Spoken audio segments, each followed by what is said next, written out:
अंग्रेज़ी के ये फ़िक्रात आपकी अंग्रेज़ी को बेहतर बना सकती है, इसको फ्लुएंट बना सकती है। आज के जो हमारे अंग्रेज़ी फ़िक्रात है या इंग्लिश के जो जुमले हैं वो है जस्ट टेस्ट इट, चेक कर तो देखो। जब हम किसी को कुछ खाने के देते हैं हम बोलते हैं आप चेक करें, इसको टेस्ट करें, ठीक है, यानी चेक कर देखो, यानी उसको ज़ुबान से टेस्ट करें। ही इज़ सो स्केप्टिकल, वो बहुत शकी है, ठीक है। यहाँ पर आप ही भी लगा सकते हैं, शी भी लगा सकते हैं, या आई एम सो स्केप्टिकल, मैं बहुत शकी हूँ। My father is so sceptical, my friend is so sceptical, या one of my friends is so sceptical, मेरे दोस्तों में से एक बहुत शकी है। ओके इसी तरह हैव अ लिटिल मोर, कुछ और लीजिए। कोई बंदा कुछ खा लेता है तो हम उसको कहते हैं कुछ और लीजिए, यानी कुछ और खा लीजिए। ओके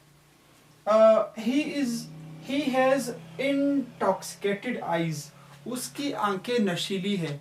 शी हैज भी कह सकते हैं, ही हैज भी कह सकते हैं, आई हैव भी कह सकते हैं, यू हैव भी कह सकते हैं, दे हैव, ठीक है। यानी इन सब के साथ आप इंटॉक्सिकेटेड इस्तेमाल कर सकते हैं, यानी इंटॉक्सिकेटेड का मतलब है नशीली।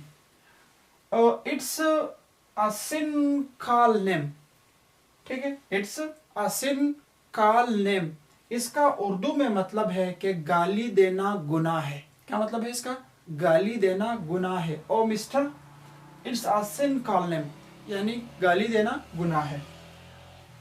नेक्स्ट जुमला है नो सच अ लक, ऐसी किस्मत कहा, ऐसी किस्मत कहा, या आप कह सकते हो कि no no I have no such a luck, मेरी ऐसी किस्मत कहा कि मुझे ये चीज मिलेगी। ओके डोंट श्रीक वर्क, काम से जी मत चुराओ, या काम से जी मत चुराओ, इसका मतलब है कि मतलब काम से अपने आप को मत छुपाओ। अच्छा सो फार सो गुड, सो फार सो गुड का मतलब है अभी तक तो सब ठीक है, ठीक, इसका मतलब है अभी तक तो सब ठीक है। तो ये थे आज के चंद स्पेशल सेंटेंसेस।